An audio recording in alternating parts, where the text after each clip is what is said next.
episode terakhir, suara terakhirku. Semua telah mereka coba, menghapus jejak, mengganti identitas, berpindah kota, bahkan berpura-pura bertobat di depan publik. Tapi satu hal yang tidak pernah benar-benar mereka lakukan adalah berbicara jujur. Satu demi satu mereka diganggu oleh bisikan, penampakan, mimpi buruk. Anak-anak mereka mulai melihat sosokku, mendengar namaku dari tembok, dari papan tulis, dari kaca, dari saluran air. Tapi tak satu pun dari mereka yang benar-benar berkata, "Kami bersalah." Dunia terus berjalan. Tapi bagi mereka, waktu terhenti. Dan aku tetap di antara batas, antara yang hidup dan yang ditinggalkan. Lalu suatu malam, tepat di tanggal 16 Mei, semua gangguan berhenti. Tidak ada lagi suara langkah. Tidak ada lagi coretan nama. Tidak ada bisikan. Tidak ada bayangan. Mereka kira aku telah pergi. Mereka saling bertanya dalam diam, apakah semua ini berakhir? Apakah mereka kini bebas?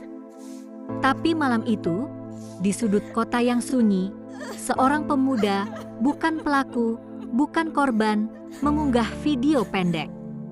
Isinya sederhana, rekaman suara lamaku, terekam dari HP rusak milik temannya.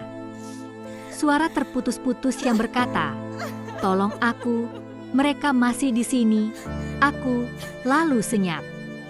Video itu viral. Dan untuk pertama kalinya, suara asliku kembali terdengar dunia. Video itu membuka pintu.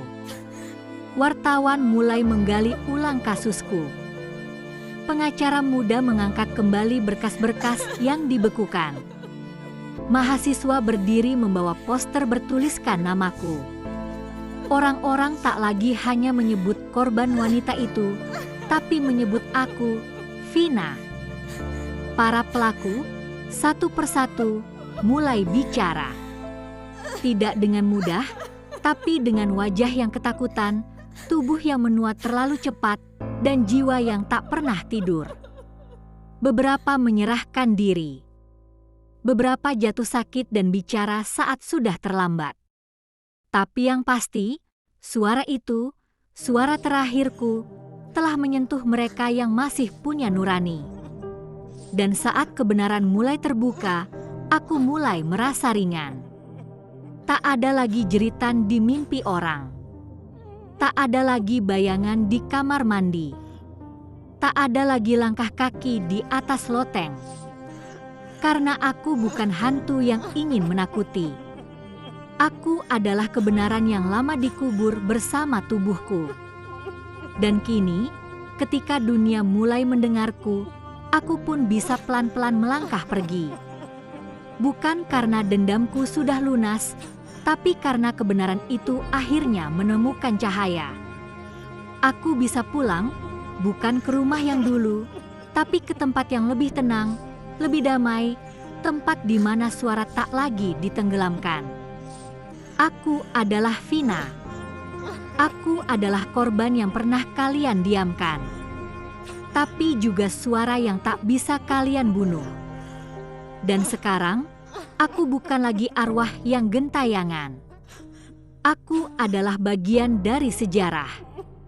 Sejarah yang tidak akan kalian ulang jika kalian mau mendengar. Terima kasih telah membiarkan aku bicara. Kini aku bisa pergi. Tapi jangan lupakan aku.